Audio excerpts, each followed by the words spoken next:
Welcome back to another episode of Sexual Assault Survivor Stories, the SASS Podcast. I'm your host, Dave Markel. This is episode 142. And like last week, I want to do something a little different. There's no new guests joining me today, and sometimes that happens. Even though I said last week we'd have a new guest this week, not every week lines up perfectly. But that doesn't mean we take a break from the mission. As you know, if you listen in regularly, this podcast is more than just a collection of stories. It's a space to learn, to reflect, to honor survivors, and to talk about what's really going on in the world around us when it comes to sexual violence, healing, and justice. So today I want to take this time to check in, not just with all of you listening, but with the bigger picture. We're going to look at recent survivor revelations, significant advances in survivor advocacy, and meaningful resources, all to remind us that even quiet moments can drive change. Even when I'm not sitting down with a guest, I stay tuned in to what's happening around us, because the reality is stories from survivors continue surfacing every single day. And one that's recently drawn a lot of attention comes from someone with a huge platform. Alex Cooper, host of the wildly popular podcast Call Her Daddy. In her new Hulu docuseries, Call Her Alex, Alex opens up publicly for the first time about the sexual harassment and emotional manipulation she endured while playing Division I soccer at Boston University. Her report centers around her former coach, Nancy Feldman, someone she says created a toxic, controlling environment that eventually forced her off the team. What started as what Alex describes as extra attention quickly escalated into deeply uncomfortable interactions. She recalls her coach making inappropriate comments about her body, questioning her about whether she'd had sex the night before a game, and repeatedly replaying footage of her legs during film reviews. This wasn't constructive coaching. It was objectification, and it was constant. At one point, Alex said she was so shaken that even standing on a treadmill where her coach used to observe workouts now triggers full-blown anxiety. What makes her story even more troubling is the retaliation she says she faced when she spoke up. When she confided in a teammate about what was happening, the teammate was mysteriously removed from the team. Alex and her family eventually brought their concerns to the university and even consulted legal counsel, but according to her, no action was taken. The coach remained in her position, and despite the mental toll, Alex stayed quiet for nearly a decade, until now. In a recent interview, Alex said, quote, "If I don't speak up about this, it's going to continue happening," end of quote. And she's right. That's the thing about these stories. The longer we wait to tell them, the more space we leave for the behavior to repeat, unchecked, unchallenged, and uninterrupted. And that's why her voice matters. Not just because she's famous or because her podcast reaches millions, but because she's choosing to break a silence that so many others still feel trapped inside. Her experience shows us just how embedded this kind of abuse can be in our institutions. And it's not always obvious. It's not always violent. Sometimes it's slow, insidious, and wrapped in authority. And it's exactly that subtlety that makes it so damaging. Alex's story is also a reminder of how trauma lingers, not just emotionally, but physically.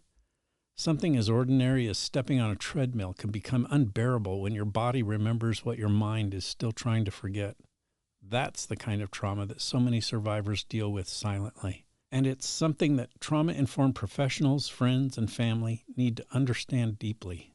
So, whether it's Alex Cooper at a major university, or a survivor in a small-town school district, or someone listening to this podcast right now, these experiences matter, and they deserve to be heard, believed, and addressed. Another story that weighs heavy on my heart is that of Tina Johnson, one of the women who came forward with allegations during the Roy Moore scandal in Alabama. Back in 2017, during the height of the Me Too movement, Tina bravely shared that Moore, then a U.S. Senate candidate and former Alabama Supreme Court Chief Justice, had groped her in his law office when she was just 28. At the time, she was going through a custody battle and had visited Moore's office with her mother. According to Tina, as her mother sat just a few feet away, Moore touched her inappropriately, grabbing her buttocks as she was leaving the room. When Tina decided to tell her story publicly, knowing full well the political firestorm it would ignite, she did so with clarity and strength. But what followed was the kind of backlash that serves as a brutal reminder of what survivors often face when they speak truth to power. Just a month after going public, Tina's home in Gadsden, Alabama, burned to the ground. The fire was deemed suspicious by investigators, but while no official connection was made between the blaze and her allegations, the timing was chilling. She lost nearly everything. Fortunately, she and her husband weren't home at the time, but the psychological and emotional weight of what happened afterward was palpable and undeniable. Tina was targeted with online harassment, threats, and character attacks, all for telling her truth. And what's most infuriating is that this kind of retaliation isn't rare. Survivors who name high-profile perpetrators, especially those in positions of legal or political power, often face consequences that go far beyond the trauma of the assault itself. Some of you, my previous SASS guests, know exactly what I'm talking about. Tina's story reveals the secondary trauma that many survivors endure, what we sometimes refer to as institutional betrayal or social backlash trauma. It's the idea that after surviving the initial violation, a survivor has to survive again, this time at the hands of a community or culture that doubts them, punishes them, or tries to silence them altogether. And yet, despite all of that, Tina stood firm. She didn't back down. In interviews afterwards, she said she came forward because, quote, "It's about doing what's right, no matter how hard it is," end of quote. That kind of courage, speaking up in the face of fear and potential destruction, is exactly why survivor voices must be protected, uplifted, and believed. What happened to Tina Johnson is a reminder that justice isn't just about courts and convictions. It's also about how we, as a society, respond to the truth when it's finally spoken out loud. And sometimes it's standing with someone when the fire, literal or metaphorical, is still smoldering. Across the Atlantic in the United Kingdom, another powerful voice has recently emerged. Nicky Campbell, a well-known broadcaster and journalist who hosts the BBC's 5 Live and the podcast Different. Earlier this year, Nicky publicly revealed that he was sexually abused as a child while attending the prestigious Edinburgh Academy in Scotland. He had hinted at the trauma in past interviews, but in a recent episode of his podcast, he broke the silence fully, naming the institution and describing how the abuse he experienced left him battling panic attacks and anxiety well into adulthood. Nicky's story is particularly notable for how it catalyzed a collective outpouring of survivor voices.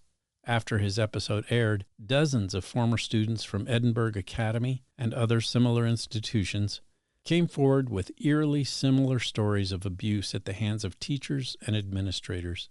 Many of them had never spoken about their experiences before. Several described the podcast as life-saving. One said it was the first time in 40 years that he felt less alone. What's striking about Nicky's story isn't just the abuse itself. It's the decades-long silence that followed it. Like so many survivors of institutional abuse, he carried the weight of those experiences privately, only to find healing in finally breaking that silence. But more than that, it's the chain reaction his disclosure created, that ripple effect, the way one person's courage gives another permission to speak. It's something that we've seen time and time again in survivor communities, especially on this podcast. And it's one of the most powerful forces we have in this fight. Nicky has said that part of what drove him to finally speak out was his work with the inquiry into abuse in Scottish schools. He knew that if he stayed quiet, he might never forgive himself for missing the chance to help others. And he's been open about the fact that justice, in many of these cases, will never come in the form of a courtroom sentence. But it can come through truth-telling, through connection, through validation.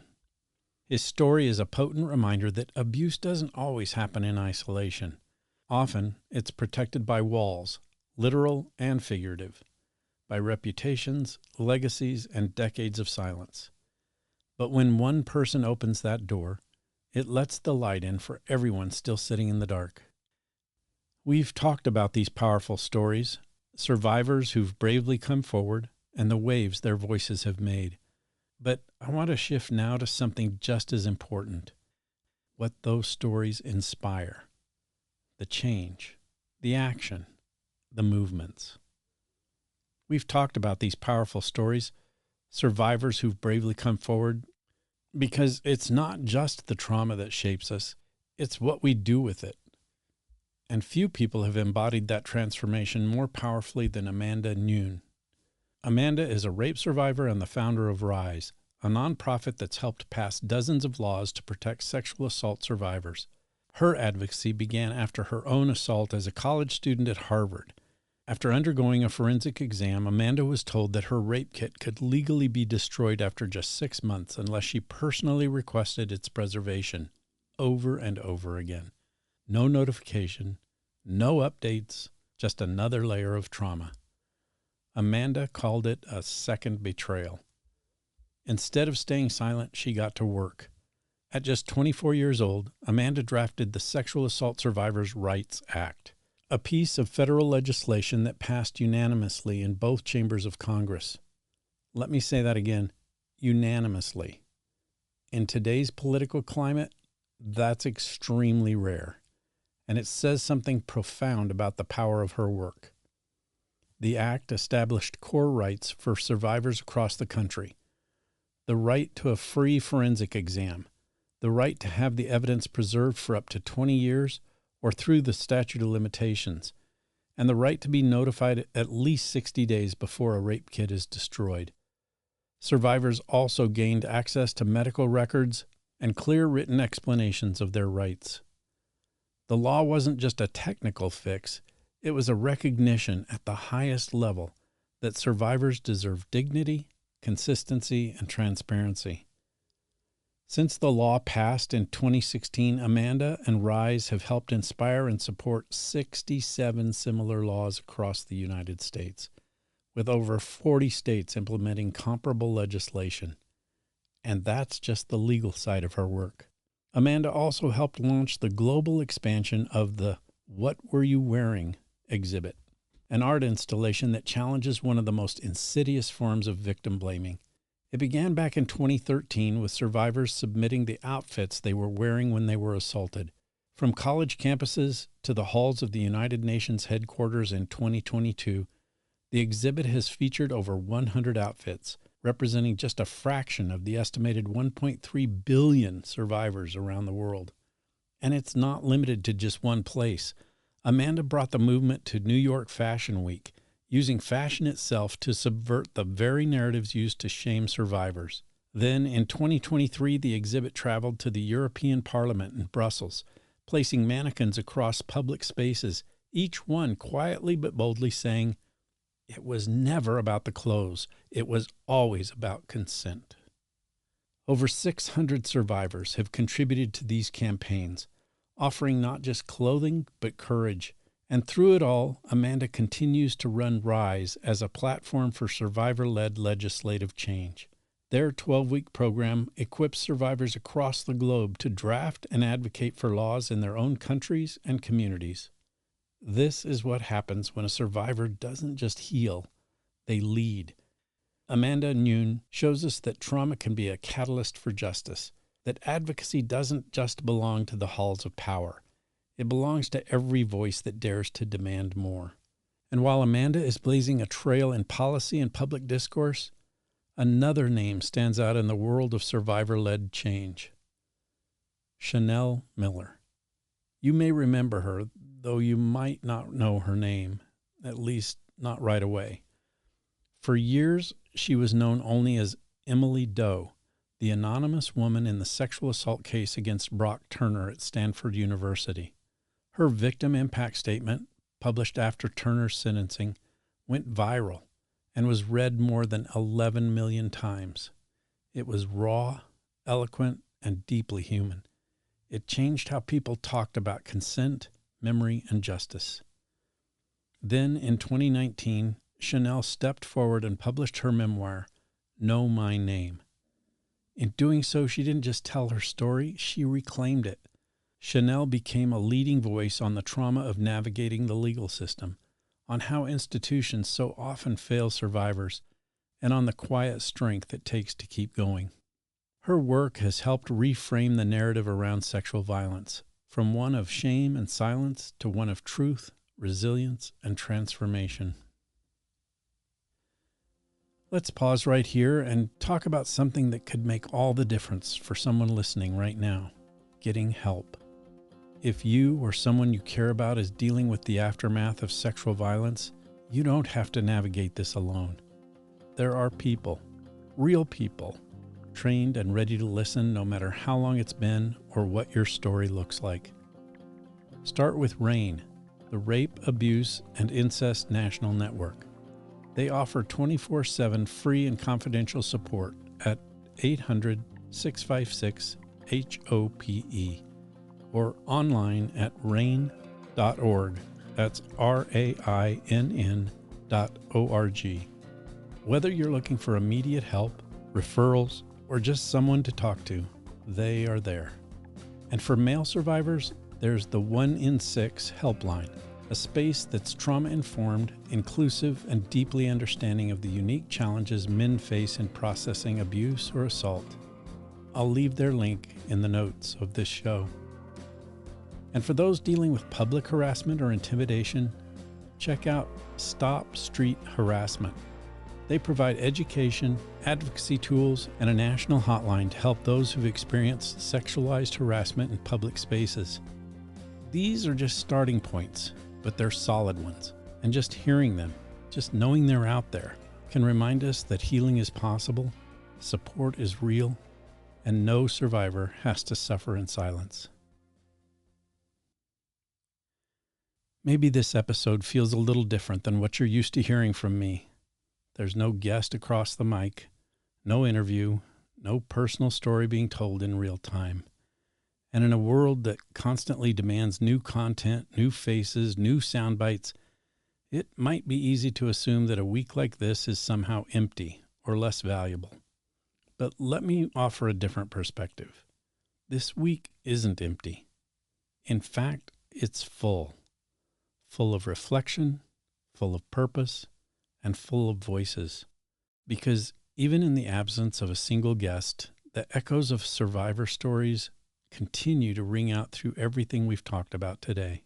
Whether it's Alex Cooper finding her voice a decade after the fact, or Tina Johnson enduring flames, literal and metaphorical, for speaking truth to power, or Nicky Campbell breaking open years of silence to help others do the same, or Amanda Nguyen and Chanel Miller channeling their trauma into systemic change. Each of these people embodies what sexual assault survivor stories is all about. These aren't just headlines or statistics. They're evidence. Evidence that survivors are not just surviving, but speaking, leading, building, and transforming. And the systems we talk about, education, law enforcement, the courts, the media, they don't sit still. They evolve.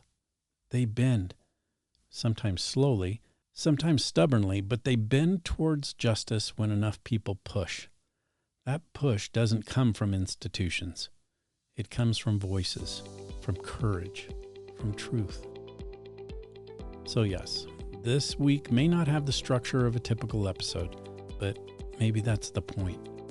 Because being trauma-informed isn't always about having something shiny and new to present. Sometimes it's about slowing down, listening closer, sitting with the hard things, creating space for others and for yourself. This quiet, reflective space matters just as much as the loudest advocacy.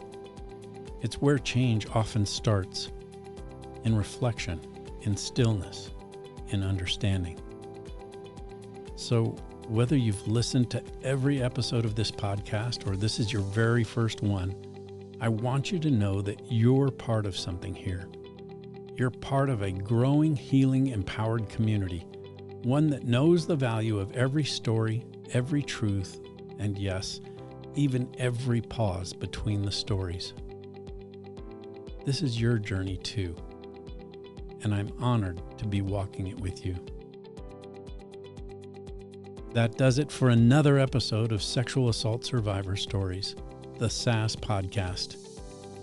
Please join me again next week, as maybe I'll bring another guest, or maybe we'll just talk more about what it means to be trauma-informed and the impact that you as sexual assault and rape victims and survivors are making in the world. This podcast is here for you, and I want to remind you that if anyone reaches out to you to tell you their story of interpersonal violence, sexual assault, or rape, please start by believing, because we all know someone whose life has been impacted by rape or sexual assault. We'll see you next week.